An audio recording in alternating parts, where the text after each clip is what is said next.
আপনি এখন মারা গেলে মানুষ আপনার মোবাইলে চেক করে দেখবে এটাতে গান আছে, সিনেমা আছে।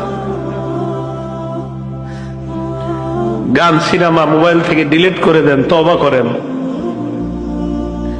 পৃথিবী সাক্ষী হয়ে যাবে যে এই ছেলেটা মারা গেছে, ওর মোবাইলে তো সিনেমা আছে, ওর মোবাইলে নাটক আছে, মানুষ সাক্ষী হয়ে যাবে আপনার গুনাহের। মোবাইল থেকে আপনি গান ডিলিট করে দেন, নাটক ডিলিট করে দেন। বন্ধুরা চাপ দিয়ে আমারে ফেসবুক খোলাইছিল, আমারে ফেসবুকে ইসলামী লেখালেখি করতাম। কিছুদিন পর বুঝতে পারলাম এখানে সময়ের লেখালেখি যদিও আমি করি, মানসিক যুদ্ধে লিপ্ত হইতে হয় ফেসবুকে। মানুষ পক্ষে লেখে, বিপক্ষে লেখে। পার্মানেন্টলি আমি ডিলিট করে দিছি, আমার কোনো ফেসবুক নাই। আমার জীবন কি চলে না বলেন? চলে, আগের চেয়ে ভালো চলতেছে।